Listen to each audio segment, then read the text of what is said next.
Malam itu, sebelum Safira tahu bahwa hidupnya akan terbelah menjadi dua bagian sebelum dan sesudah, dia duduk di sebuah restoran mewah bernama Bintang Samudra. Udara di sana begitu sejuk, aroma lilin aromaterapi bercampur dengan wangi steak premium yang baru saja dihidangkan. Alunan piano klasik mengalir lembut, seolah ingin memeluk setiap tamu dengan rasa tenang. Namun bagi Safira, ketenangan itu hanyalah topeng dari badai yang akan segera datang. Di usianya yang ke-27, Safira tampil sangat anggun dengan gamis dan hijab serasi yang membingkai wajah lembutnya. Tapi di hadapannya duduk Dimas, suami yang selama ini ia cintai, menunduk lebih sering ke ponsel daripada menatap istrinya. Di sebelah Dimas, Ibu Ratih duduk tegak seperti ratu tanpa kerajaan, mengenakan perhiasan mutiara yang besar, seakan ingin menunjukkan status yang sebenarnya bukan miliknya. Di samping Safira, duduk Nenek Halimah, perempuan tua yang sederhana, namun memancarkan wibawa yang tidak bisa dibeli dengan harta apapun. Tatapannya tajam namun hangat, seperti orang yang sudah lama mengetahui apa yang akan terjadi malam itu. Hidangan sudah disajikan, namun suasana dingin tak kunjung mencair. Safira mencoba tersenyum, meskipun ia sudah sangat hafal dinginnya cara Ibu Ratih menatapnya. Bagi sang mertua, Safira adalah wanita tanpa ambisi, wanita yang dianggap hanya beruntung karena dinikahi putranya yang bekerja di perusahaan ekspor-impor. Meskipun modal awal perusahaan itu sebenarnya berasal dari nenek Safira sendiri, sesuatu yang selalu mereka lupakan dengan sengaja. Ketika piano berhenti sesaat dan hidangan penutup tiba, Nenek Halimah berdeham pelan. Matanya menatap Safira dengan penuh kelembutan, seolah berkata bahwa malam itu adalah malam di mana nasib akan berubah selamanya. Kita berkumpul malam ini untuk merayakan ulang tahun Safira, ucap Nenek Halimah dengan suara tenang namun penuh wibawa.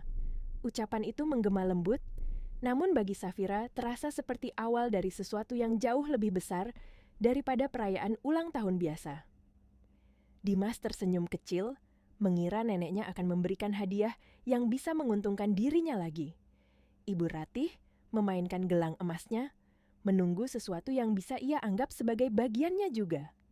Namun, yang dikeluarkan Nenek Halimah bukan kotak perhiasan, bukan kunci mobil, melainkan sebuah map kulit merah marun. Safira menatapnya bingung, tak tahu bahwa di dalam map itu kehidupan barunya sudah menunggu bersama badai yang akan menghancurkan hidup dua orang yang duduk di depannya. Safira dengan tangan gemetar membuka map itu. Dan saat ia melihat nama Grand Halimah Hotel pada halaman pertama, udara di restoran itu terasa berhenti bergerak. Napasnya tercekat.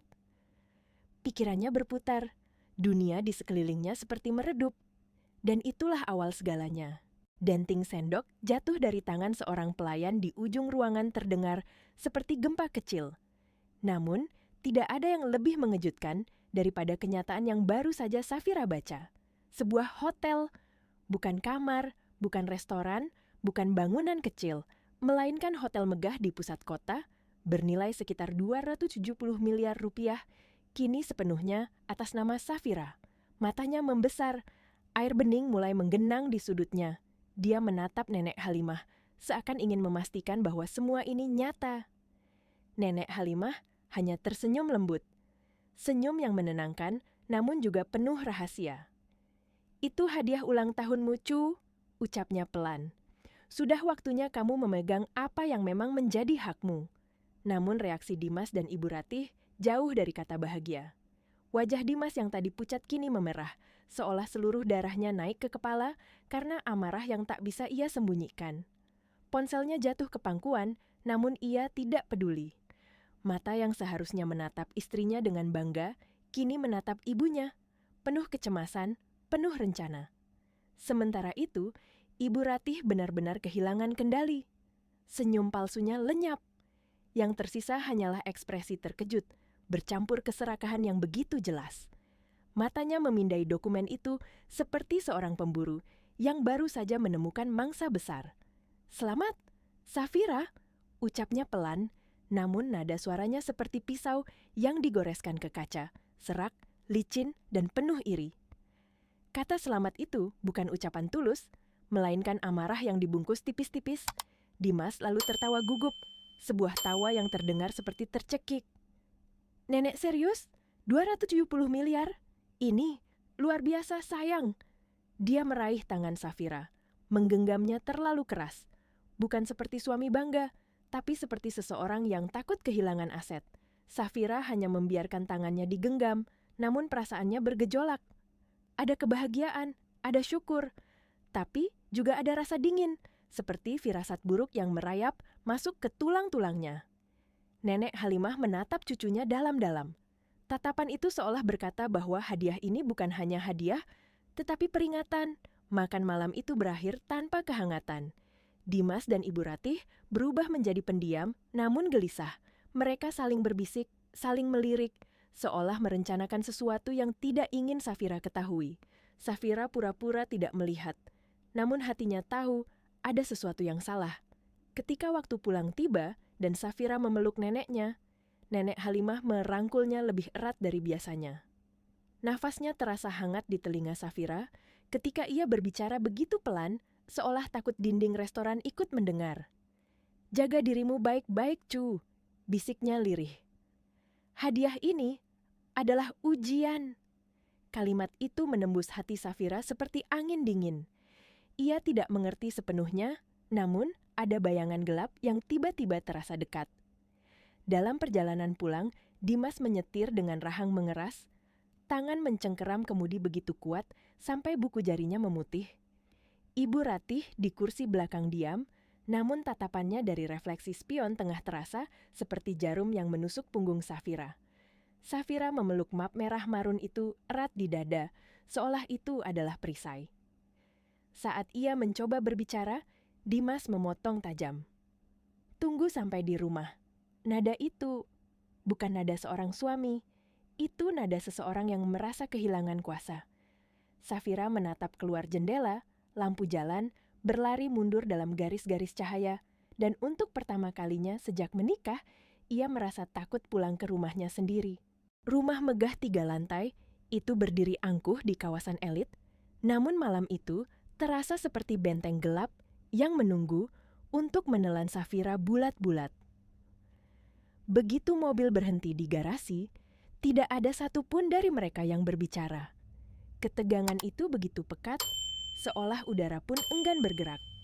Dimas membuka pintu dengan kasar.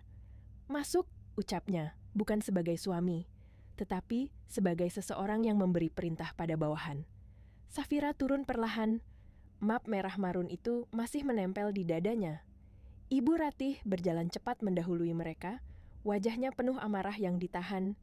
Begitu masuk ke ruang tamu, Ibu Ratih langsung duduk di sofa utama. Gerakannya keras dan penuh gengsi, seolah ia adalah ratu di rumah itu. Tas mahal yang dibawanya diletakkan di meja dengan hentakan, seperti tanda dimulainya sebuah persidangan gelap. Dimas berdiri di samping ibunya, menyilangkan tangan di dada. Tatapannya dingin, matanya tajam, seperti hakim yang siap menjatuhkan vonis. Safira berdiri sendirian di tengah ruangan. Lampu kristal di atas kepalanya memantulkan cahaya yang terasa lebih menyakitkan daripada menerangi. Ia seperti terdakwa yang bahkan tidak tahu apa kesalahannya. Barulah Ibu Ratih bersuara, suaranya tajam, menusuk, dan tanpa sopan santun yang dulu selalu ia pura-purakan di depan orang lain. 270 miliar, katanya perlahan, namun penuh racun.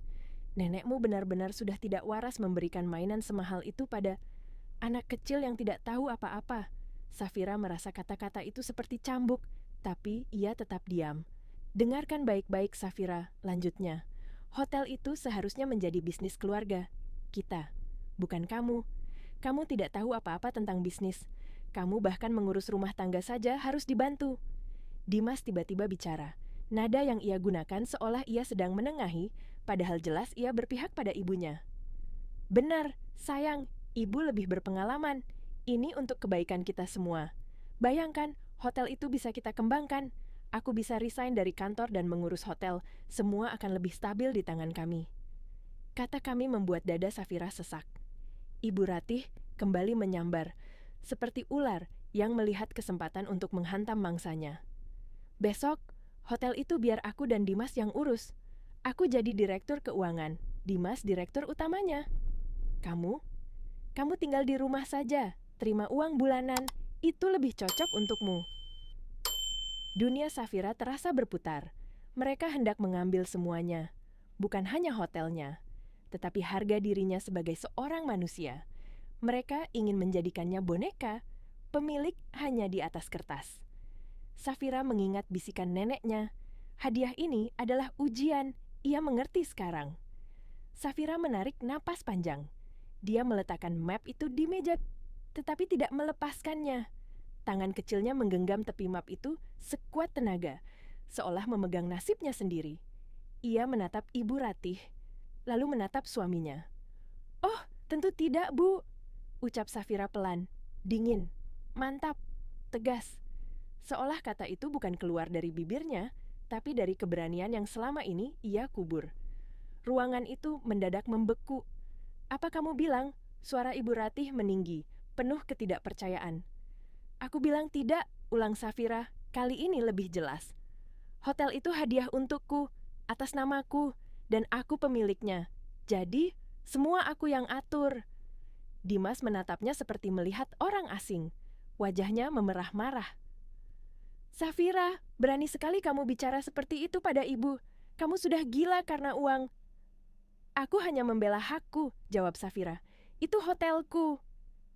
Kata hotelku seperti petir yang menyambar kepala Dimas. Suami yang selama ini selalu merasa berkuasa atas Safira, tiba-tiba seperti kehilangan pijakan. Topeng kesabarannya pecah. "Oh, jadi kamu merasa hebat? Merasa tinggi karena punya hotel? Kalau begitu..." Dimas mendekat, jarinya hampir menyentuh wajah Safira. "Kalau begitu, kita cerai saja." Kata cerai itu meledak di udara. Safira terpaku, sakit, tapi tidak runtuh. Ia hanya menatap Dimas, benar-benar melihatnya tanpa cinta untuk pertama kali. Dimas menyeringai, merasa menang. "Memang kamu mau jadi janda, hah? Kamu pikir ada yang mau sama janda seperti kamu?" Ibu Ratih berdiri, menambah bensin ke api yang membara. "Dasar menantu tidak tahu diri. Pergi dari rumah ini, bawa hotelmu itu, dan jangan pernah kembali." Safira berdiri dalam lingkaran dua orang yang selama ini ia sebut keluarga. Tapi malam itu menunjukkan wajah mereka yang sebenarnya. Dunia Safira runtuh, dan dalam keruntuhan itu, kekuatan baru di dalam dirinya mulai lahir. Teriakan Ibu Ratih menggema di seluruh ruang tamu, keras, kasar, dan penuh kebencian. Namun bagi Safira, suara itu terdengar seperti gema jauh dari dalam gua. Hatinya sudah tidak lagi merasakan takut. Rasa sakitnya seakan berubah menjadi sesuatu yang dingin dan keras. Bukan kebencian, tapi kesadaran. Kesadaran bahwa selama ini ia hidup dikelilingi oleh dua orang yang tidak pernah benar-benar mencintainya. Safira menatap mereka satu persatu. Dimas, suami yang baru saja mengancamnya dengan talak, seolah statusnya hanya barang dagangan. Lalu Ibu Ratih, wanita yang selama ini mengendalikannya seperti boneka tanpa jiwa, dan untuk pertama kalinya, Safira melihat wajah asli mereka. Keserakahan, ketamakan, ketakutan kehilangan kemewahan yang selama ini mereka nikmati dari harta yang bukan milik mereka. Saat ia hendak membuka mulut, entah untuk melawan, entah untuk pergi, tiba-tiba terdengar suara lembut namun begitu tegas dari arah pintu depan. Clek, ceklek, suara kunci diputar dari luar. Ibu Ratih dan Dimas terperanjat. Wajah mereka berubah pucat, seolah hantu sedang membuka pintu itu. Mereka pikir Safira akan keluar lewat pintu itu. Mereka pikir rumah ini sudah tertutup dari dunia luar. Tapi yang masuk bukan Safira. Pintu besar itu terbuka perlahan, dan berdirilah Nenek Halimah ditemani dua pria berjas hitam dengan wajah tanpa ekspresi. Nenek Halimah tidak tampak marah, tidak juga tampak emosi. Justru ketenangan wajahnya membuat udara di ruangan itu semakin menegangkan. Ketenangan yang begitu dingin lebih menakutkan daripada teriakan siapapun. Safira menatap neneknya dengan mata yang mulai berkaca, namun ia tidak bergerak. Dimas dan ibunya tampak panik, tapi mereka mencoba menyembunyikannya. Ibu Ratih maju selangkah dan membentak, seperti anak kecil yang merasa wilayahnya diserang. "Bu, tidak usah ikut campur. Ini urusan keluarga saya. Saya sedang mendidik menantu yang kurang ajar ini." Ia mengulurkan tangan, hendak menarik lengan Safira. Namun, Nenek Halimah mengangkat satu tangan. Gerakan kecil, halus, namun mengandung kekuasaan yang membuat waktu seperti berhenti. Dan ajaibnya, Ibu Ratih berhenti melangkah. Entah kenapa tubuhnya seolah menolak bergerak. "Mendidik?" ulang Nenek Halimah, suaranya pelan namun tajam seperti pisau yang dilapisi beludru. "Yang kau lakukan bukan mendidik, tapi mengusir." Ibu Ratih mendengus marah. "Saya berhak mengusir. Ini rumah anak saya." Nenek Halimah tertawa, tawa kecil, pendek, tapi sangat menusuk. "Ibu Ratih, Anda tidak bisa mengusir pemilik rumah." Ruangan mendadak membeku. Hening, sangat hening. Ibu Ratih mengerutkan kening. "Apa maksudmu? Rumah ini jelas milik Dimas. Dia yang membelinya." Dimas tiba-tiba berkeringat. Wajahnya pucat. "Nenek, jangan." Bisiknya lemah, hampir tidak terdengar. Namun Nenek Halimah tidak berhenti. "Rumah ini, mobil itu, bahkan perusahaan tempat Dimas bekerja, semuanya milik siapa, Ratih?" Safira menahan napas. Ibu Ratih menatap anaknya, kebingungan berubah menjadi kegelisahan. "Dimas, apa maksudnya ini? Jawab ibu." Dimas tidak berani menatap ibunya. Nenek Halimah melangkah maju, perlahan mengelilingi sofa mahal yang justru ia beli sendiri bertahun-tahun lalu. "Apakah engkau pernah bertanya dari mana putramu mendapatkan uang muka 5 miliar untuk rumah ini? Padahal baru bekerja 2 tahun. Ibu Ratih terdiam. "Nenek, cukup," kata Dimas, hampir menangis. Namun, Nenek Halimah mengabaikannya. "Perusahaan ekspor-impor yang kau banggakan itu, Ratih, perusahaan itu adalah milikku. Dan semua fasilitas yang digunakan anakmu, termasuk rumah ini, adalah hadiah pernikahan untuk Safira." Safira merasa dadanya sesak. Ia baru tahu, rumah ini miliknya, semuanya miliknya. "Dan semuanya," lanjut Nenek Halimah pelan, "atas nama Safira." Ibu Ratih menutup mulutnya. Tubuhnya goyah. "Tidak, tidak mungkin. Kamu bohong. Dimas bilang ibu kalau itu bohong." Dimas menunduk. Bahunya bergetar. Dan dalam sekejap, dunia Ibu Ratih runtuh. Safira melihatnya, runtuh seperti bangunan kardus yang disiram hujan deras. Sementara itu, Dimas menatap Safira dengan tatapan putus asa. Tapi yang datang bukan belas kasihan. Yang datang adalah akhir dari sebuah kepalsuan. Napas Ibu Ratih tersengal. Wajahnya pucat, bibirnya bergetar, seolah seluruh dunia bergeser dari bawah kakinya. Wanita yang selama ini merasa paling berkuasa di rumah itu, tiba-tiba menyadari bahwa ia tidak punya apa-apa. Dimas berdiri terpaku, seperti seseorang yang kedapatan mencuri di depan umum. Tangannya gemetar, pandangannya tidak berani bertemu mata siapapun, terutama Safira. Nenek Halimah menatap mereka berdua tanpa belas kasihan. "Dan kamu, Dimas," ucapnya pelan, namun penuh penghinaan yang halus, "baru saja mengancam menceraikan cucuku, menghinanya, mengusirnya dari rumahnya sendiri." Ia memberi isyarat kecil dengan dagu kepada salah satu pria berjas hitam di belakangnya. Pria itu maju, membuka map tebal yang dibawanya. Aroma kertas baru bercampur dinginnya asyik, terasa menusuk hidung. "Izinkan saya memperkenalkan diri," kata pria itu sopan, namun tegas. "Saya Antono, kuasa hukum dari Ibu Safira Halimah." Nama itu saja sudah seperti pukulan keras bagi Dimas dan ibunya. Pak Antono melanjutkan, suaranya datar, profesional, tanpa emosi. "Tadi dalam ruangan ini, Saudara Dimas telah mengucapkan ancaman talak di depan lebih dari 2 saksi. Secara hukum agama maupun bukti verbal, ucapan tersebut sah sebagai niat untuk menceraikan Ibu Safira." Dimas menoleh cepat, panik. "Bukan, aku tadi emosi saja. Aku tidak bermaksud." "Saudara Dimas," potong Pak Antono tanpa menaikkan volume suara, "hukum tidak mengenal kata emosi sebagai alasan pembatalan talak." Ibu Ratih ternganga, suaranya pecah. "Kita tidak bicara soal cerai. Itu tadi hanya..." "Cukup." Nenek Halimah mengangkat satu tangan, menghentikan semuanya. "Ratih, kamu dan anakmu sudah bertahun-tahun mempermainkan Safira. Tapi malam ini, permainan kalian selesai." Sorot matanya tajam, seperti seorang ratu yang menjatuhkan hukuman. Safira berdiri di samping neneknya, masih memegang map hotel itu. Namun, kali ini genggaman Safira berbeda. Bukan karena takut, tetapi karena kekuatan. Pak Antono kembali berbicara. "Saya menyarankan agar saudara Dimas tidak banyak bicara. Semua percakapan kita sedang direkam untuk dokumentasi hukum." Dimas langsung menutup mulutnya, tapi matanya berkaca. Ia baru menyadari bahwa hidupnya jatuh bebas tanpa parasut. Nenek Halimah memberikan tanda. "Katakan Yanto," ucapnya kepada pria berbadan besar yang berdiri di belakangnya. Pria itu melangkah maju.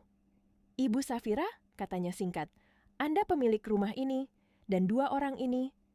Ia menunjuk Dimas dan Ibu Ratih, secara hukum kini berstatus tamu yang tidak diundang.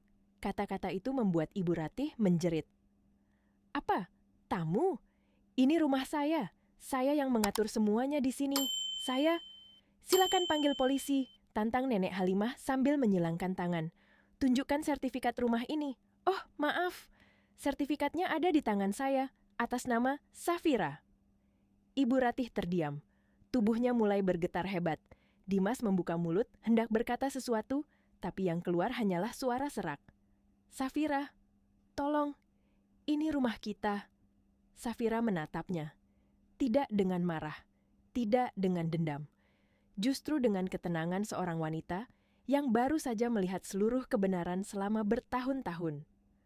"Rumah ini," Safira menelan napas perlahan. "Bukan rumah kita, ini rumahku." Dimas jatuh berlutut.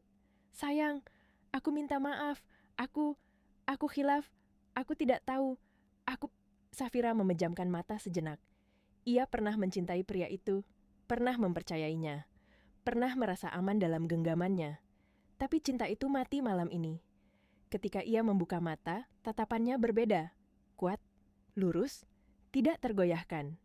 "Pak Antono," katanya tanpa keraguan sedikit pun. "Tolong beri mereka waktu 15 menit untuk mengemasi barang-barang pribadi mereka." Dimas terdiam. Tidak percaya apa yang baru ia dengar. Ibu Ratih menjerit, "Apa? Safira melanjutkan, suaranya jernih dan dingin seperti es. "Setelah itu, keluarkan mereka dari rumahku." "Hening, benar-benar hening." Dimas menatap Safira dengan mata yang hancur. "Safira, kamu tidak serius." Safira menatapnya lurus tanpa goyah. 1 menit sudah terlewat. 14 menit tersisa. Dan pada saat itulah Ibu Ratih pingsan, tubuhnya lunglai, jatuh menghantam lantai marmer. Namun bahkan itu pun tidak mengubah keputusan Safira. Malam, ketika ia diancam, direndahkan dan diusir, malam itu berubah menjadi malam ketika ia bangkit. Dan ketika petugas keamanan mengantar Dimas ke atas untuk berkemas, Safira berdiri di tengah ruang tamu rumahnya sendiri. Akhirnya bebas. Safira berdiri kaku di ruang tamu. Tubuhnya masih bergetar meski wajahnya terlihat tenang. Lampu kristal di atas kepalanya memantulkan cahaya lembut. Namun suasana di ruangan itu jauh dari tenang. Di ambang pintu, Ibu Ratih masih tergeletak. Pingsan tanpa elegansi yang selama ini selalu ia pamerkan. Dimas panik, berjongkok di samping ibunya sambil berteriak tidak jelas. "Ibu, ibu bangun, tolong bangun." Namun tidak ada belas kasihan di wajah Safira. Tidak ada amarah, tidak ada kebencian, hanya hampa, kosong, seolah hatinya sudah terlalu penuh luka sehingga tidak mampu lagi merasakan apapun. Ia menoleh pada Nenek Halimah. "Nenek, kita harus panggil ambulans." Nenek Halimah tersenyum tipis, seolah sudah memprediksi semua yang akan terjadi. "Pak Antono, tolong urus," ujarnya. Pengacara itu segera mengeluarkan ponselnya, menelepon unit gawat darurat dengan suara tenang dan profesional. Tidak ada satupun orang di ruangan itu yang terlihat panik kecuali Dimas. Tak lama, suara sirene ambulans menggema mendekati rumah. Dalam beberapa menit, para medis masuk, mengangkat tubuh Ibu Ratih ke tandu. Ketika mereka menggotongnya melewati Safira, Dimas berteriak, "Safira, tolong, lihat ibu. Kau tidak punya hati?" Safira memandangnya sebentar. Ia ingin merasa iba. Ia ingin merasa sedih. Tapi ia bahkan tidak bisa. "Aku sudah panggil ambulans," ucap Safira datar. "Lebih dari itu, bukan tugasku lagi." Dimas tercekat. Ambulans pun membawa Ibu Ratih pergi, membelah malam yang dingin. Namun, waktu 14 menit tetap berjalan. Dimas tahu itu. Tak lama setelah ambulans pergi, suara gaduh terdengar dari lantai atas. Pintu lemari dibuka paksa, koper diseret, laci dibanting, dan suara frustrasi yang bercampur makian terdengar jelas dari kamar mereka. Suara itu, suara seorang pria yang kehilangan segalanya. Petugas keamanan yang ditugaskan mengawasi Dimas berdiri tegak di pintu, memastikan tidak ada barang yang bukan miliknya ikut dibawa. Safira tidak naik, tidak ingin, tidak kuat melihat kamar yang selama ini menjadi saksi bisu luka-lukanya. Ia tetap duduk di sofa ruang tamu, memegangi map merah marun itu di pangkuannya. Map hotel yang tadi malam terasa berat, kini terasa seperti perisai terakhir yang melindungi sisa dirinya. Nenek Halimah duduk di sampingnya, menggenggam tangan Safira erat. "Cuk, kamu sudah sangat kuat malam ini," bisiknya. Safira akhirnya menangis. Namun tangisnya bukan tangis sesenggukan. Hanya air mata yang mengalir perlahan, seperti luka lama yang akhirnya terbuka dan dibiarkan sembuh. Beberapa saat kemudian, suara langkah kaki berat terdengar dari tangga. Dimas turun dengan satu koper besar dan satu tas jinjing lusuh milik ibunya.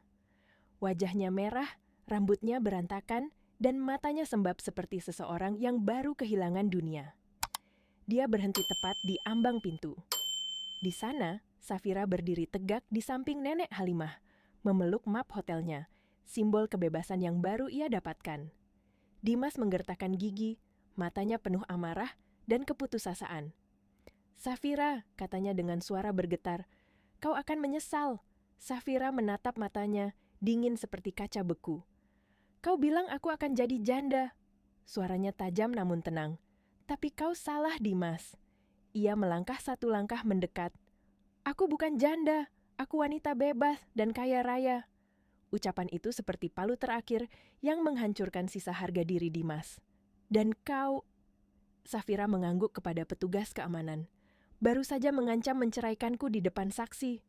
Kau yang akan jadi gelandangan." Petugas mengantar Dimas keluar. Pintu rumah ditutup perlahan, dan saat suara dentingan terakhir dari pintu tertutup itu menggema, seakan dunia lama Safira juga ikut tertutup. Ia merasakan sesuatu yang belum pernah ia rasakan selama 3 tahun pernikahannya. Kebebasan. Kakinya goyah. Ia bersandar pada pintu. "Cu," panggil Nenek Halimah lembut. Air mata Safira jatuh, bukan karena sedih, tetapi karena akhirnya bebas. Pagi datang perlahan. Untuk pertama kalinya, Safira bangun sendiri di kamarnya. Tidak ada suara napas Dimas. Tidak ada ketukan keras dari Ibu Ratih. Tidak ada tekanan. Tidak ada cemooh. Hanya sunyi dan cahaya matahari yang menerobos masuk melalui gorden kamar.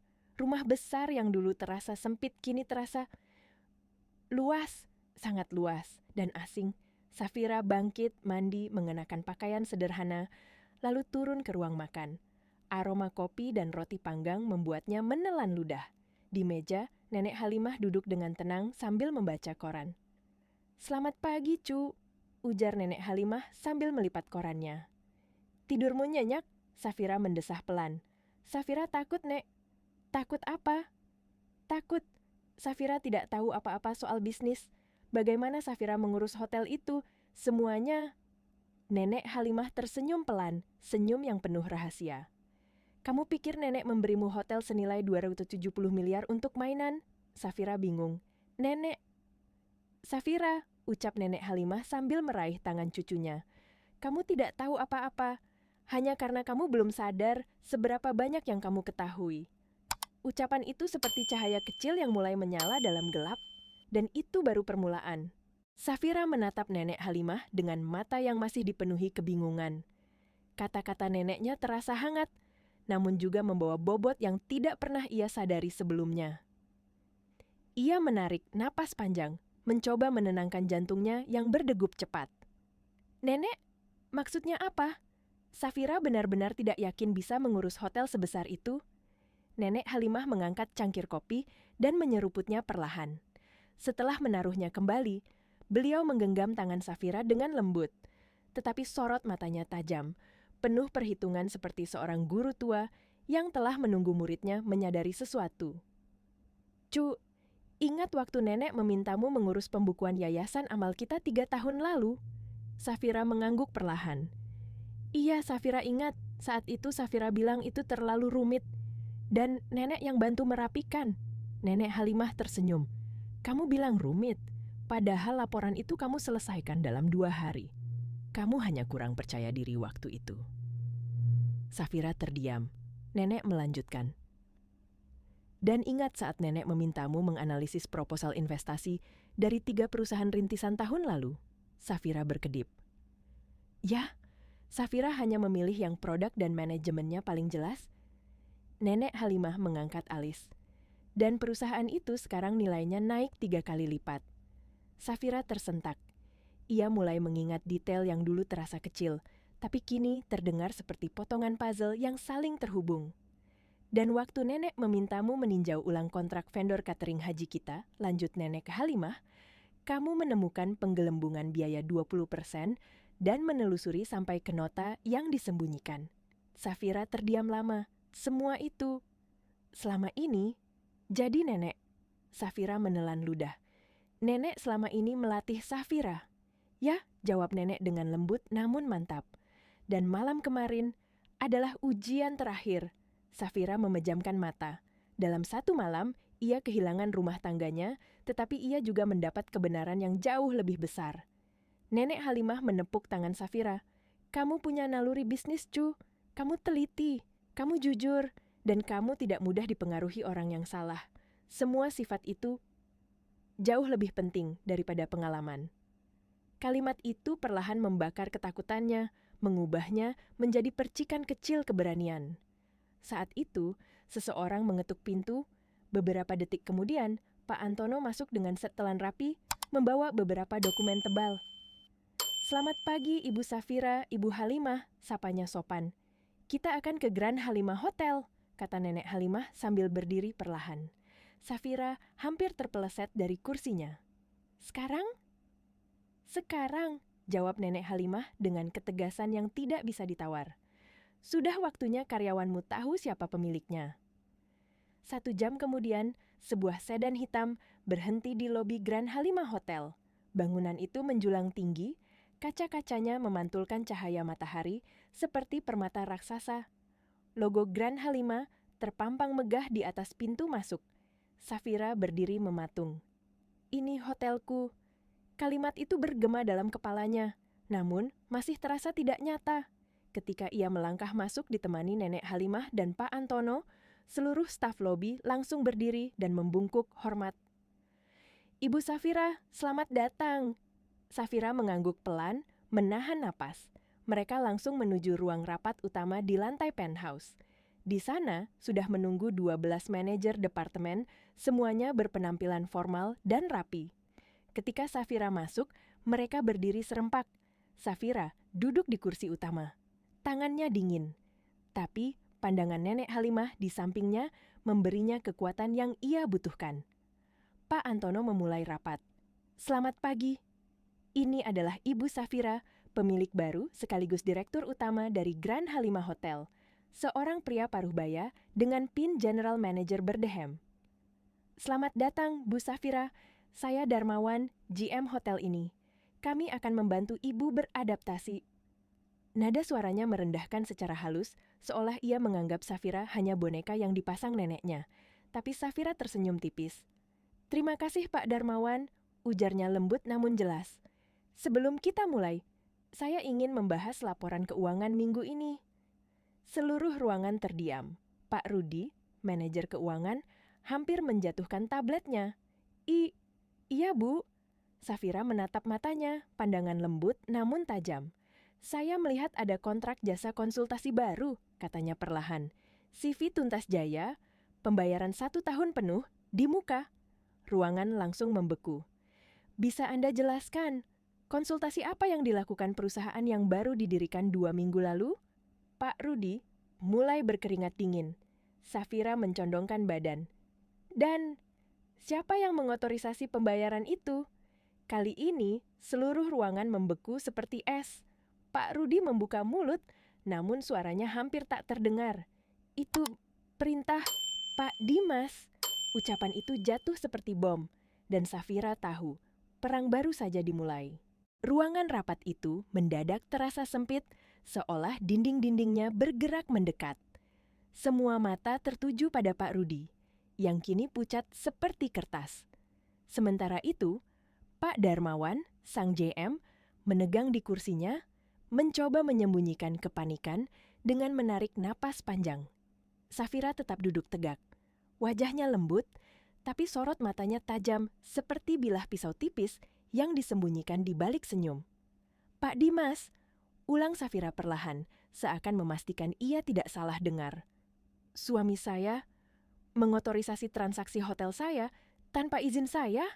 Pak Rudi menelan ludah keras-keras. Iya Bu, beliau bilang mewakili keluarga pemilik. Safira mengangkat alis, senyumnya tidak sampai ke mata. Dan Anda percaya begitu saja? Pak Rudi menunduk dalam-dalam. Saya takut Bu. Beliau bilang, kalau saya tidak tanda tangan, saya akan dianggap melawan keluarga. Safira mengangguk pelan. Tak ada amarah meledak-ledak. Tak ada teriakan. Justru ketenangan itulah yang membuat seluruh ruangan merinding. Baik, ucap Safira lembut, namun tegas. Mulai hari ini, saya umumkan akan ada audit eksternal penuh, semua departemen akan diperiksa. Mata Pak Darmawan membesar, panik. Safira menatapnya lurus. Dan Anda Pak Darmawan, saya ingin Anda tetap hadir di semua sesi audit, tanpa terkecuali. GM itu meremas tangan sendiri, wajahnya berubah abu-abu. Pak Rudi, lanjut Safira, terima kasih atas kejujuran Anda. Tolong serahkan seluruh dokumen terkait CV tuntas jaya kepada Pak Antono. Pak Rudi hampir roboh lega, meski ketakutan masih tampak jelas di matanya. Sementara Safira memantapkan langkah pertamanya sebagai pemilik, di tempat lain, hidup Dimas dan Ibu Ratih jatuh semakin dalam, jauh lebih cepat daripada yang bisa mereka bayangkan. Ambulans yang membawa Ibu Ratih malam sebelumnya menurunkan wanita itu di UGD. Diagnosa dokter, pingsan karena stres. Tidak ada penyakit serius, tidak ada yang mengancam nyawa, namun tagihan UGD datang, dan ia harus membayarnya kontan. Dimas merogoh dompetnya gemetar. Uang tunai? Tinggal beberapa lembar. Kartu debit? Disita sementara oleh perusahaan setelah aksesnya dibekukan, kartu kredit perusahaan tidak bisa digunakan lagi. Dimas tertegun. Semua fasilitas yang ia banggakan hilang dalam hitungan jam.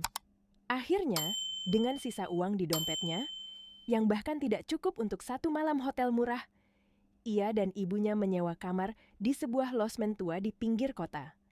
Losmen berbau kamfer, kain spray lusuh, kipas angin berisik, dan cat dinding yang mengelupas. Ibu Ratih duduk di tepi tempat tidur, masih mengenakan gaun pesta yang kini kumal, rambutnya kusut, pipinya penuh sisa air mata. Gelandangan, bisiknya serak. Kita jadi gelandangan. Dimas, ini semua salahmu. Dimas menutup wajah dengan kedua tangannya.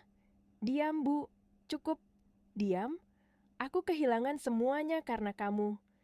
Kenapa kamu tidak bilang kalau semua itu milik Safira? Kenapa? Dimas bangkit dan menendang kursi plastik di depan kamar. Aku tidak tahu akan jadi begini. Aku pikir aku bisa mengendalikannya. Aku pikir dia akan takut saat aku ancam cerai. Ibu Ratih menatapnya dengan mata penuh kebencian. Dan sekarang, kita mau makan apa? Mau tinggal di mana? Perhiasan ibu? Tas-tas ibu? Semuanya tertinggal di rumah itu. Dimas berhenti mondar-mandir. Matanya tiba-tiba berubah. Ada kilatan gelap di sana. Ia memandang laptop tua yang ia lempar ke kasur. Dalam keputusasaan dan amarah, sebuah ide berbahaya muncul. Ibu, katanya perlahan. Aku masih punya sesuatu. Ibu Ratih mengangkat wajah. Apa? Dimas membuka laptop itu dan folder kuning di layar terbuka. Teks kecil bertuliskan honeymoon muncul. Foto-foto, video-video, kenangan pribadi Safira saat ia belum berhijab seketat sekarang, saat ia masih polos, muda, dan tidak sadar bahwa suatu hari seseorang akan mengkhianatinya. Tidak ada yang vulgar, namun cukup untuk merusak reputasinya.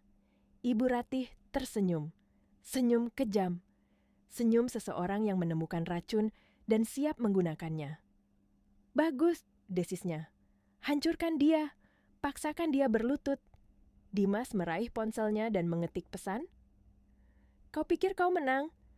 Transfer 50% nilai hotel itu ke rekeningku dalam 24 jam, atau semua orang akan tahu seperti apa wajahmu yang asli. Ia melampirkan satu foto. Foto Safira tersenyum di tepi kolam renang, rambutnya basah, mata memancarkan kebahagiaan. Dimas menekan kirim. Ia bersandar ke dinding, tersenyum puas. Safira, gumamnya. Sekarang, giliranmu. Di Grand Halimah Hotel, ponsel Safira bergetar. Dan begitu foto itu muncul di layarnya, dunia Safira runtuh untuk kedua kalinya. Safira terpaku. Matanya menatap layar ponsel tanpa berkedip. Foto itu, senyumnya, rambutnya yang tergerai basah, momen bahagia yang dulu ia pikir aman, kini menjelma menjadi senjata mematikan yang diarahkan tepat ke jantungnya. Tenggorokannya tercekat, perutnya melilit. Rasa mual naik ke dada.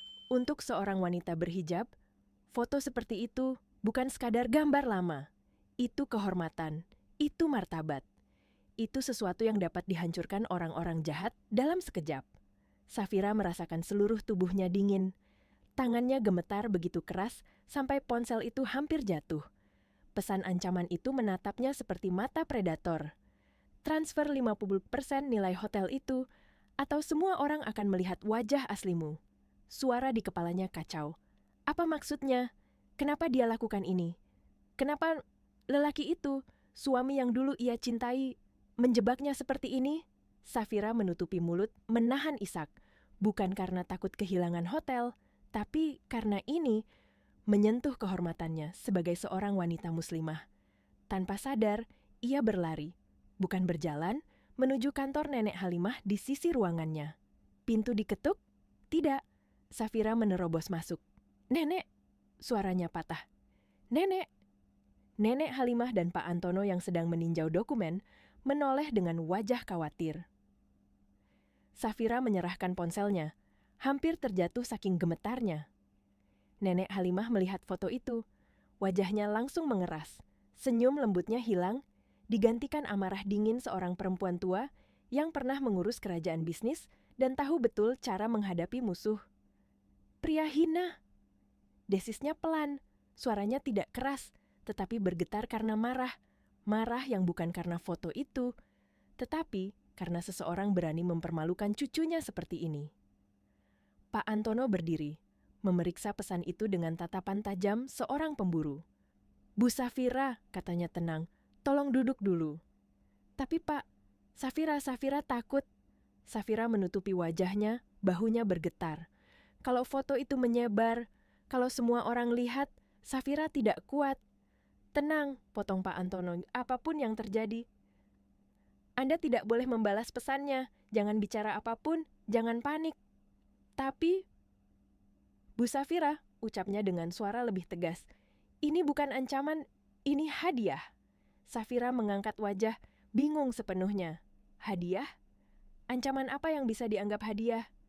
Pak Antono tersenyum tipis, senyum seorang pemain catur yang melihat lawannya membuat kesalahan fatal. Suami Anda, katanya sambil mengetuk layar ponsel itu dengan jarinya. Baru saja lupa satu hal sangat penting. Hukum ITE di negeri ini sangat keras. Safira terdiam. Yang ia lakukan ini, lanjut Pak Antono, adalah tindak pidana pemerasan dan penyebaran konten pribadi tanpa izin. Hukumannya bisa penjara, kasusnya sangat kuat. Safira mengedip, perlahan sadar.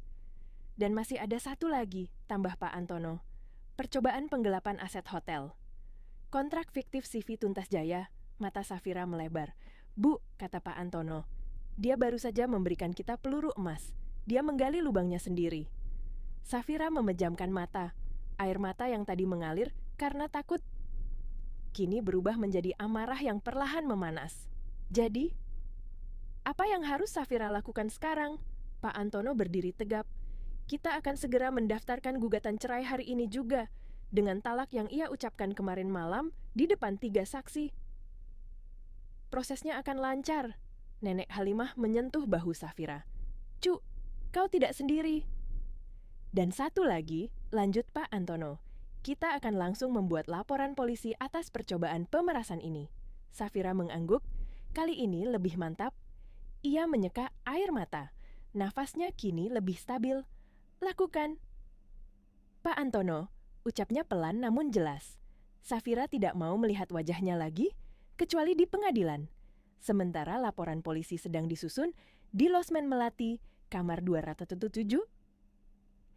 Dimas duduk menatap layar ponselnya, centang 2 biru. Pesannya dibaca, tapi tidak dibalas. Ibu Ratih mendesis. Beraninya dia diam. Setelah semua itu, Dimas menggenggam ponsel erat-erat. Dia pasti panik, Bu. Dia pasti sudah gemetar sekarang. Namun tidak ada panggilan, tidak ada pesan, tidak ada transfer. Dan 10 menit, lalu 20 menit, lalu 1 jam. Terlewati tanpa satu pun respons. Keheningan itu jauh lebih menakutkan daripada kemarahan. Dan di sisi lain kota, perang yang lebih besar baru saja dimulai. Keheningan yang menyelimuti ponsel Dimas membuat udara di kamar losmen itu terasa semakin pekat dan menyesakkan. Dimas duduk gelisah di tepi tempat tidur yang kasurnya sudah melengkung sambil memandangi layar ponsel yang tetap sunyi. Sementara itu, Ibu Ratih mondar-mandir seperti harimau terluka, matanya merah, rambutnya kusut, wajahnya penuh amarah dan ketakutan bercampur jadi satu. Dia mengabaikanmu, gumam Ibu Ratih dengan suara serak. Setelah semua ancaman itu, dia masih berani diam? Dimas menggigit bibirnya. Ia tidak pernah membayangkan Safira bisa tenang sebesar ini. Dalam pikirannya, Safira pasti sedang menangis ketakutan, memohon padanya untuk tidak menyebarkan foto itu. Tunggu saja, Bu, ujar Dimas, mencoba meyakinkan dirinya sendiri. Dia pasti akan balik. Dia pasti tidak berani membiarkan foto-foto itu keluar. Namun, semakin lama ia menunggu, ia semakin sadar bahwa untuk pertama kalinya dalam hidupnya, Safira tidak takut padanya. Sementara itu, di Grand Halimah Hotel, strategi sedang dijalankan di beberapa front sekaligus. Front hukum, Pak Antono dan timnya bergerak cepat seperti pasukan elit. Laporan polisi mengenai pemerasan dan pelanggaran UU ITE disusun lengkap dengan bukti digital. Tangkapan layar ancaman pertama, foto pribadi Safira yang dikirim, tautan akun palsu yang dibuat Dimas, bukti pembuatan kontrak fiktif CV Tuntas Jaya. Semua siap. Front perceraian. Tim kedua menuju pengadilan agama, mendaftarkan gugatan cerai talak berdasarkan talak yang diucapkan Dimas semalam. 3 saksi yang mendengar langsung, bukti penggelapan. Bukti pemerasan kasus itu begitu kuat, sehingga hakim-hakim bahkan meminta bukti tambahan hanya sebagai formalitas. Front investigasi gelap. Di kantor nenek Halimah, seorang tamu yang berbeda muncul. Ia adalah Pak Yanto, investigator pribadi yang selama bertahun-tahun menjadi mata dan telinga nenek Halimah. Yanto, ucap nenek Halimah sambil menyerahkan foto Ibu Ratih. Cari tahu semuanya tentang perempuan ini, teman-temannya, kebiasaannya, dan terutama utang-utangnya. Nada suara nenek sangat tenang, tetapi ada badai yang berputar di balik mata tuanya. Pak Yanto mengangguk tanpa bertanya. Saya akan kembali dalam beberapa jam, Bu.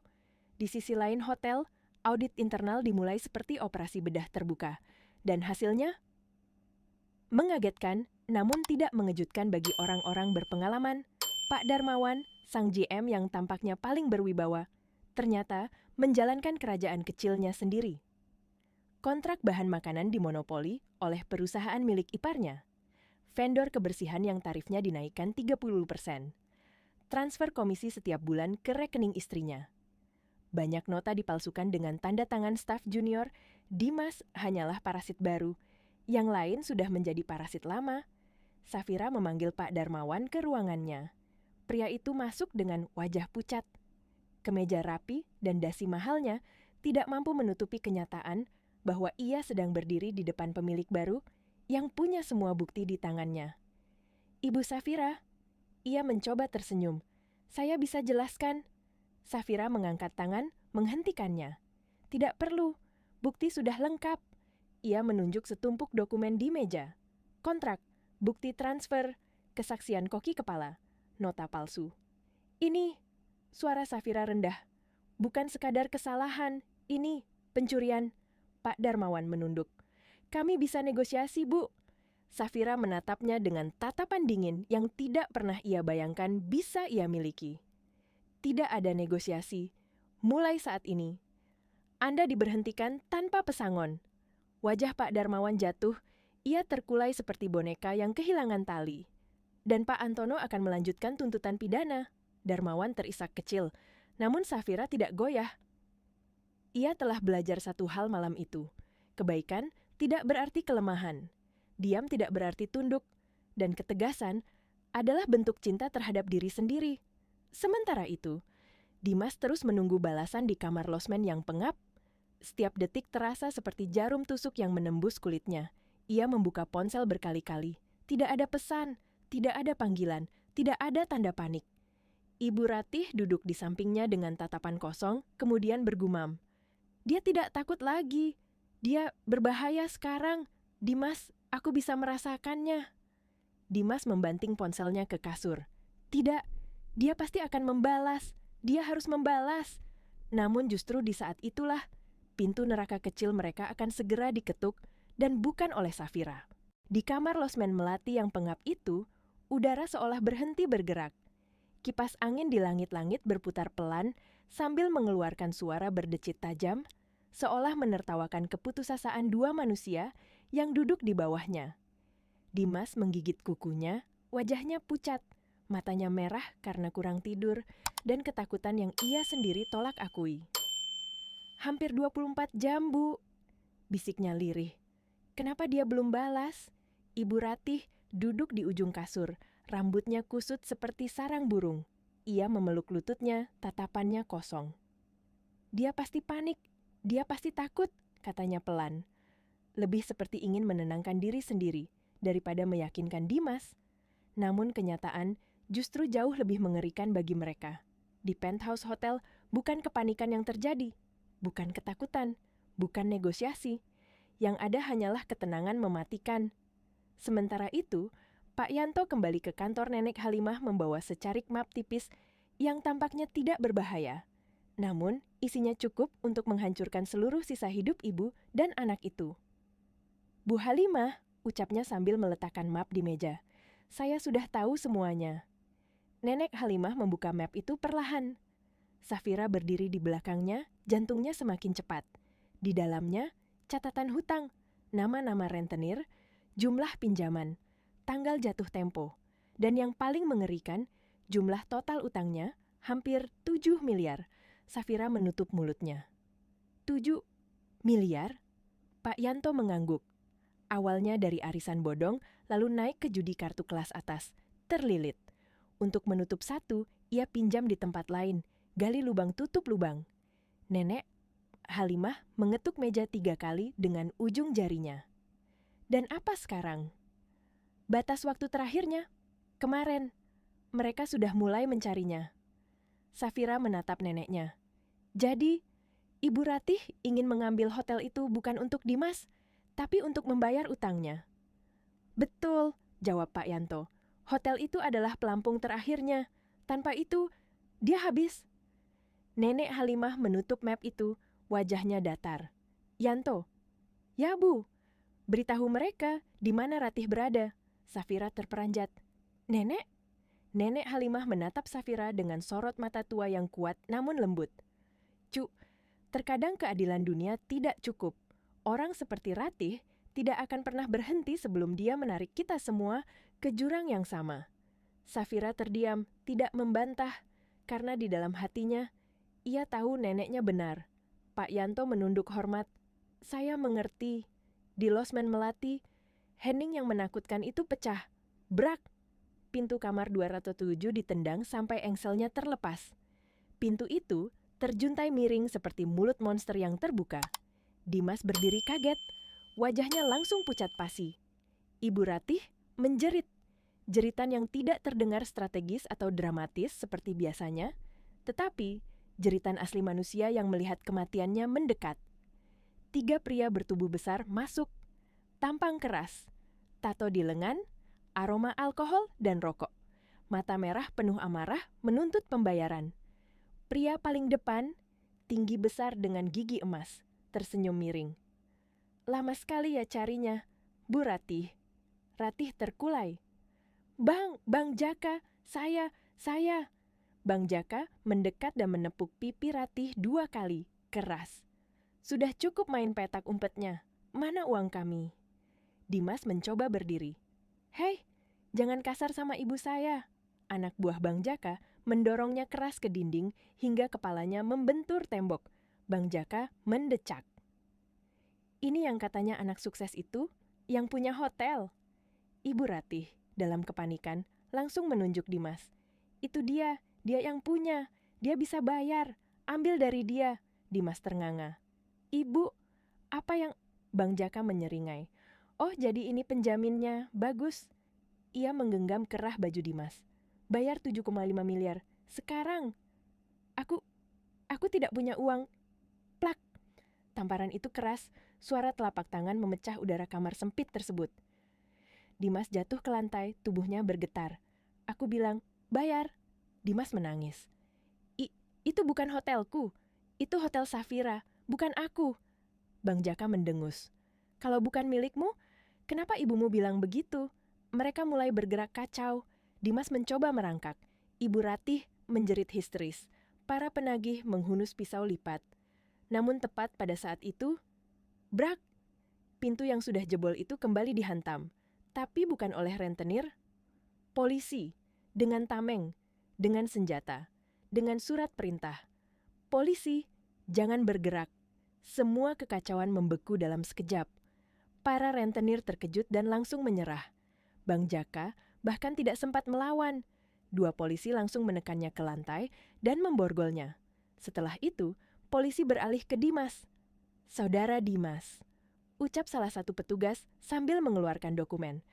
Anda kami tahan atas laporan percobaan pemerasan dan pelanggaran berat UU ITE. Borgol mengunci pergelangan tangannya. Dimas menatap ibunya yang terhuyung, wajahnya kacau.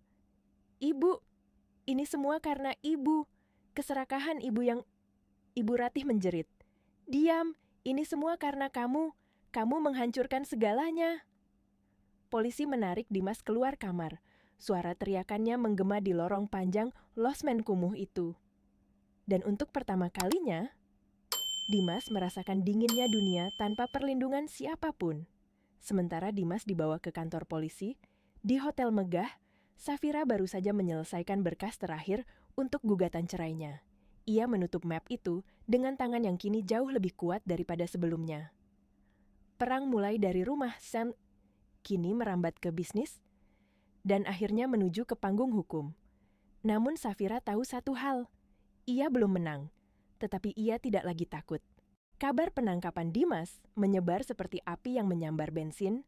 Dalam hitungan jam, berita itu meledak di media online, forum gosip, bahkan grup WhatsApp ibu-ibu komplek. Judul-judul berita mulai bermunculan. Calon pewaris hotel ditangkap karena pemerasan istri sendiri. Drama keluarga Halimah. Menantu mencuri, mertua terlilit utang rentenir. Skandal suami Safira, percobaan penggelapan dan foto pribadi. Nama Safira ikut terseret, tetapi bukan sebagai korban yang lemah. Narasinya justru berbeda. CEO muda pendidikan tinggi ungkap kecurangan suami.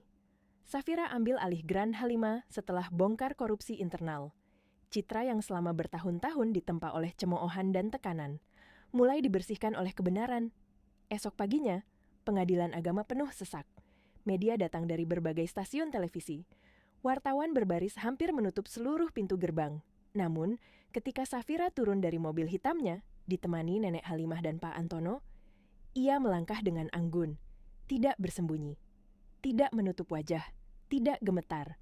Hijab gadingnya memantulkan cahaya pagi, membuatnya terlihat seperti simbol kekuatan baru. Sorot kameraman menembakinya dari berbagai arah, namun Safira tetap berjalan tegak, seolah jalan itu memang dipersiapkan untuknya sejak dulu. Di dalam ruang sidang, Dimas sudah duduk, dengan baju tahanan oranye, dan borgol di tangan. Sosok yang dulu ia banggakan sebagai suaminya, kini tampak seperti bayang-bayang dirinya sendiri, kusam, lelah, dan hampa. Tatapannya langsung mencari Safira, namun Safira hanya melihatnya sebentar, lalu menatap ke depan, tanpa marah, tanpa cinta, tanpa luka, hanya selesai. Tak jauh di belakangnya, Ibu Ratih duduk dengan pakaian kusam, rambut berminyak, dan wajah penuh bengkak. Ia tidak lagi terlihat seperti nyonya besar, hanya wanita tua yang kalah oleh keserakahan dan nasib. Ketika sidang dimulai, Ketua Majelis Hakim memanggil nama Safira dan Dimas. Pak Antono berdiri, mempresentasikan bukti-bukti seperti guru besar yang sedang memberikan kuliah. Talak yang diucapkan Dimas di depan 3 saksi. Bukti kontrak fiktif, rekaman percakapan, tangkapan layar pemerasan, foto pribadi yang dikirim dengan ancaman, akun media sosial anonim yang dibuat untuk menodai kehormatan istri. Setiap bukti diletakkan ke meja hakim dengan bunyi ceklek yang terdengar seperti paku terakhir di peti mati pernikahan Safira. Hakim membolak-balik berkas dengan dahi berkerut. Setiap lembar yang dibaca membuat wajahnya semakin keras. Ketika selesai, ia menatap Dimas seperti menatap seseorang yang telah menghancurkan hidupnya sendiri. "Tergugat," ucap hakim, suaranya dingin. "Apakah Anda ingin menyangkal semua bukti ini?" Dimas menatap Safira. Air matanya mulai jatuh. "Safira, sayang, tolong, aku masih suam." "Cukup," bentak hakim. "Jawab pertanyaan saya." Dimas tercekat, tubuhnya gemetar. Aku tidak bermaksud." "Ini pengadilan," potong hakim. "Bukan tempat memainkan emosi." Ibu Ratih tiba-tiba berteriak dari bangku belakang. "Dia dijebak. Ini semua rencana perempuan itu. Safira wanita kejam. Pak Hakim, dia racuni anak saya." Petugas keamanan langsung menahan bahunya agar tidak maju ke depan. Safira menunduk sebentar, bukan karena takut, tetapi karena iba pada seseorang yang tidak pernah belajar dari kesalahan. Keheningan menggantung sampai hakim mengetuk palunya sekali. "Pengadilan memutuskan," ucap hakim, "menjatuhkan talak 1 bain sugra dari tergugat Dimas kepada penggugat Safira. Mulai hari ini kalian resmi bercerai." Dimas terdiam, matanya kosong, seolah hidupnya padam tepat di depan Safira. "Selanjutnya," lanjut hakim, "karena perceraian ini berdasarkan kesalahan berat tergugat, termasuk tindak pidana, maka hak tergugat atas harta gonogini gugur seluruhnya." Palu diketuk. Suara ketukan itu lebih keras daripada teriakan siapapun. Ibu Ratih menjerit histeris. Dimas jatuh berlutut. Safira hanya mengembuskan napas pelan. Bukan bahagia, bukan bangga, tapi lega. Selesai. Ia menunduk hormat pada hakim, lalu melangkah keluar tanpa sekalipun menoleh ke belakang. Blitz kamera kembali menyala di luar gedung. Namun kali ini, Safira berhenti. Ia berdiri di depan mikrofon, suaranya tegas dan jernih. "Hari ini, keadilan ditegakkan," katanya. "Saya tidak mencari kemenangan, saya hanya ingin kebebasan. Dan saya ingin memastikan tidak ada perempuan lain yang mengalami apa yang saya alami." Ia membungkuk tipis. Kerumunan wartawan terdiam. Untuk pertama kalinya. Nama Safira bukanlah korban, bukan menantu yang ditindas, bukan istri yang rendah diri. Hari itu, ia adalah simbol kekuatan baru. Dan ia berjalan menuju mobil, menggandeng Nenek Halimah seperti seorang ratu yang kembali ke istananya. Sementara itu, di parkiran yang jauh dari keramaian, 2 petugas menyeret Dimas ke mobil tahanan. Di sisi lain halaman, Ibu Ratih duduk sendirian di bangku taman, menangis tanpa suara. Tidak ada yang memedulikannya, tidak ada yang menghampirinya.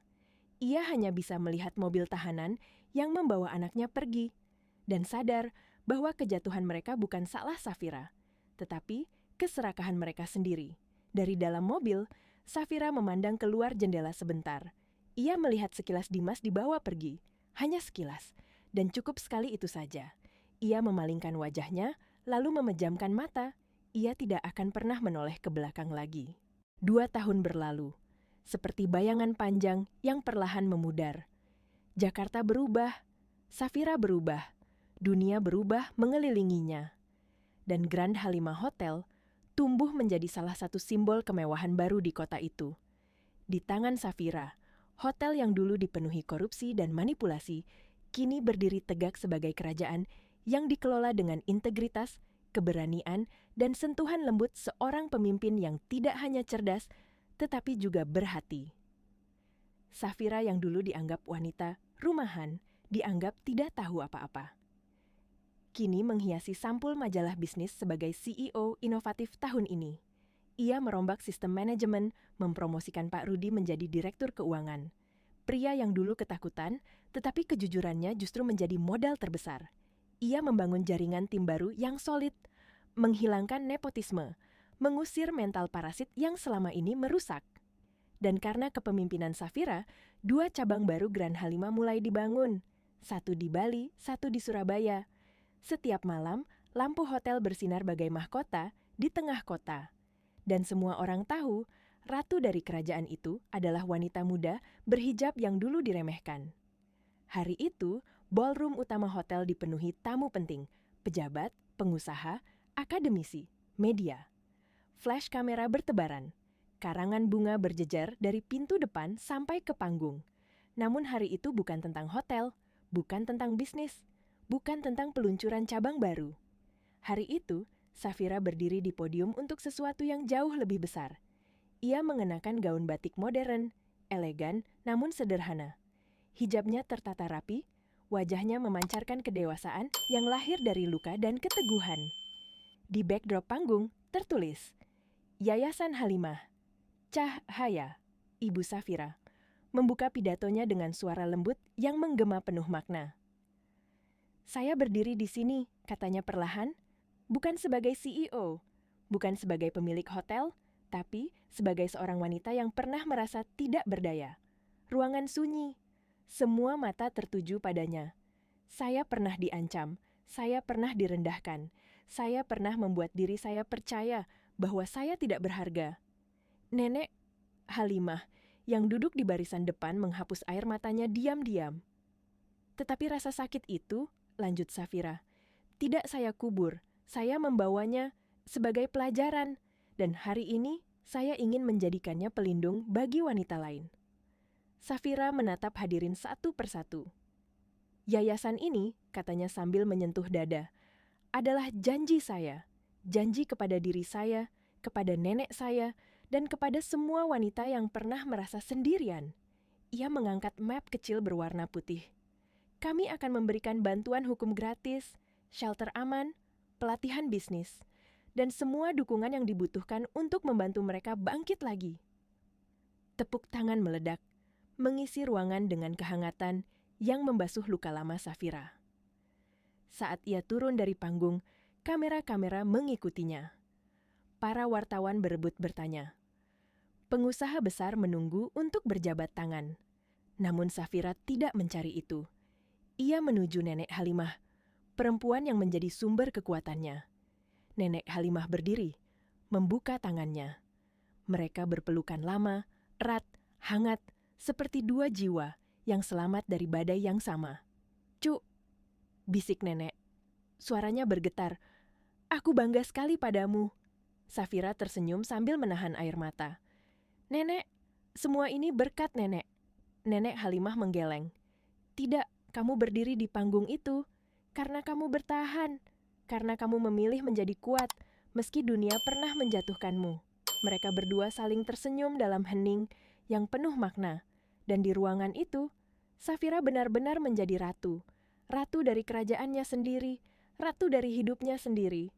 Ratu yang membangun kekuatan dari luka. Jauh di sudut kota, tempat cahaya kota Jakarta pudar menjadi bayangan.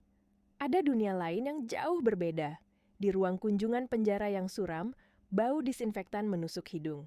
Suara langkah penjaga bergema seperti rantai dingin. Dimas duduk di balik kaca tebal. Kurusan, kusam, penuh lingkaran hitam. Pendek kata, hancur. Ia memegang gagang telepon kuning yang sudah retak di pinggirnya. Di seberang kaca, duduk seorang wanita tua dengan wajah letih. Ibu Ratih, tubuhnya kecil, suaranya lemah, pakaiannya lusuh penuh noda minyak. Dimas, bisiknya. Ibu, bawa nasi bungkus. Dimas memutar bola matanya dan mendesis. Nasi lagi? Bu, aku butuh uang. Aku tidak butuh nasi bungkus keras di sini. Ibu, tidak punya uang. Suara Ibu Ratih goyah. Ibu bayar kamar kos. Ibu kerja cuci piring, Dimas. Ibu tidak sanggup. Dimas meledak. Semua ini salah ibu. Kalau saja ibu tidak serakah. Kalau saja ibu tidak dorong aku ikut bermain. Kalau saja ibu... Anak durhaka, jerit Ibu Ratih sambil memukul kaca. Petugas penjara langsung bangkit dan memisahkan mereka. Waktu kunjungan habis. Telepon dimatikan paksa. Dimas digiring ke sel. Ibu Ratih keluar dari ruang kunjungan sambil menunduk. Tubuhnya seperti kain basah yang ringkih. Ia kembali ke tempat kerjanya. Warung padang kecil dekat terminal, di mana ia menggosok panci gosong untuk bertahan hidup.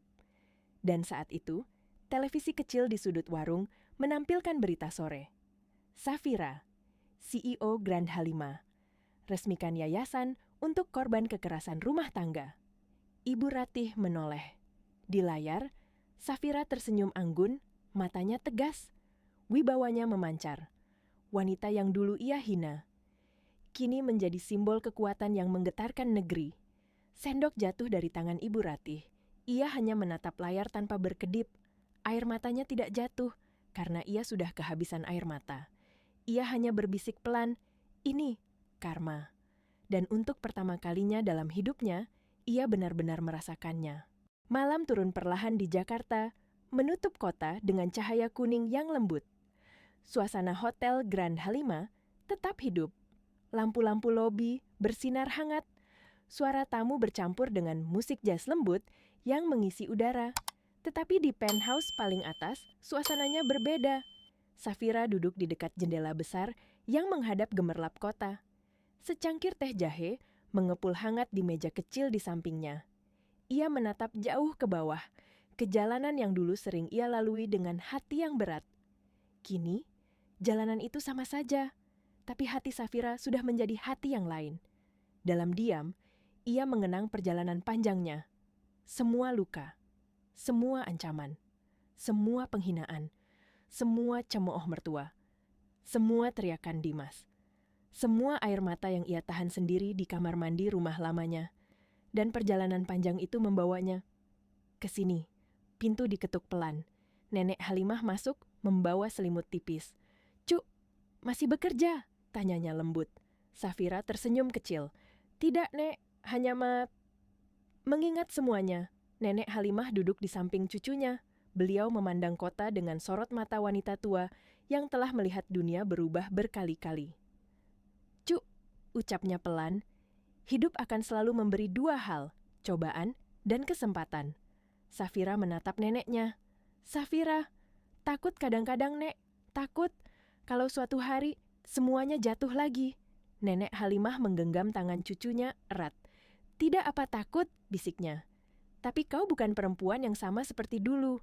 Dulu, kau berdiri karena terpaksa. Sekarang, kau berdiri karena kau memilih untuk berdiri." Safira menggigit bibir, menahan air mata yang tiba-tiba ingin keluar. "Nek," suaranya parau. "Kalau tidak ada nenek, Safira mungkin sudah hancur." Nenek Halimah tersenyum. "Kalau tidak ada cucu nenek, nenek tidak punya alasan untuk bertahan." "Kita saling menyelamatkan, Cu." Dan dua wanita itu saling berpelukan. Sebuah pelukan yang tidak hanya mengikat kasih sayang darah, tetapi juga kekuatan batin yang lahir dari badai yang sama-sama mereka hadapi. Beberapa waktu kemudian, Safira berdiri di balkon penthouse, angin malam mengusap lembut hijabnya. Ia menghirup napas panjang, lalu ia membisikkan sesuatu pada dirinya sendiri, kalimat yang telah lama ia tunggu untuk bisa ia ucapkan. Aku bebas. Dan kali ini, kata bebas tidak diikuti ketakutan, tidak diikuti kecemasan, tidak diikuti luka. Hanya damai. Di tempat lain, jauh dari gemerlap lampu kota, ada dua jiwa yang juga menatap malam, tetapi dari tempat yang sangat berbeda. Dimas duduk sendirian di pojok sel penjara. Langit-langit kusam menatapnya balik dengan dingin. Ia tidak tidur, tidak makan, tidak berbicara. Hanya menatap ke dinding dengan mata kosong. Semua yang ia banggakan hilang. Kejantanannya palsu, keberhasilannya kosong, keangkuhannya hancur oleh ulahnya sendiri. Setiap malam, suara jeritan para tahanan bercampur derit pintu besi membuatnya semakin tenggelam dalam penyesalan yang tidak ada gunanya. Di pikirannya, satu wajah terus muncul, wajah Safira, wajah wanita yang dulu ia rendahkan, tapi justru menjadi orang yang paling ia takuti kehilangan. Kini ia benar-benar kehilangan, bukan hanya kehilangan Safira, tetapi kehilangan dirinya sendiri. Dan itu menyakitkan, lebih daripada dinding besi yang mengurungnya. Sementara itu, Ibu Ratih duduk di lantai dapur, warung tempat ia bekerja. Tangannya lelah menggosok panci gosong. Air sabun menetes ke kain sarung usangnya. Ia memandang ke jendela kecil. Di luar sana, dunia terlihat damai. Motor melintas. Orang-orang tertawa. Semua berjalan seperti biasa. Namun hidupnya tidak pernah kembali seperti biasa. Tidak ada tas mewah, tidak ada perhiasan, tidak ada rumah besar, tidak ada gengsi. Yang tersisa hanya piring kotor dan penyesalan yang tidak akan pernah selesai. Ketika layar televisi kecil di warung kembali menampilkan wajah Safira dalam sebuah wawancara. Anggun, lembut, namun kuat, mata Ibu Ratih memanas. Safira, wanita yang dulu ia hina sebagai tidak tahu apa-apa, wanita yang ia usir, wanita yang ia rendahkan, wanita yang ia panggil parasit, kini menjadi wanita yang memimpin kerajaan bisnis dan membangun yayasan untuk membantu wanita lain. Ibu Ratih menutup wajahnya. Ia tidak menangis. Tangisnya sudah habis sejak lama. Ia hanya berbisik pelan, suara yang tidak lebih dari angin. Tuhan, ini semua karena aku. Dan akhirnya, untuk pertama kalinya, Ibu Ratih benar-benar menerima kenyataan bahwa semua ini bukan karma Safira. Ini adalah karma dirinya sendiri. Di sisi lain kota, Safira kembali melangkah ke dalam ruang kerjanya yang megah. Namun sekarang, ruang itu bukan tempat kerja. Itu adalah singgasana. Ia membuka map baru berisi rencana ekspansi hotel ke 3 provinsi lain. Ia menandatangani beberapa dokumen penting. Lalu, ia berhenti sejenak, menatap foto bingkai kecil di mejanya, foto dirinya dan Nenek Halimah saat peresmian yayasan. Ia tersenyum. Safira menutup mapnya, merapikan hijab, dan melangkah keluar. Ia bukan lagi Safira yang dulu. Ia adalah Safira yang baru. Safira yang bangkit. Safira yang memimpin. Safira yang membentuk masa depannya tanpa ketakutan. Dan di balik semua itu, ada satu hal yang tidak pernah ia tinggalkan. Kebaikan, keberanian, dan kekuatan untuk memaafkan, tanpa membiarkan dirinya disakiti lagi. Malam Jakarta kembali bersinar, dan di salah satu gedung tertinggi di kota itu, seorang wanita berdiri tegak, menjadi saksi bahwa tidak ada badai yang bisa menghancurkan perempuan yang memilih untuk bangkit.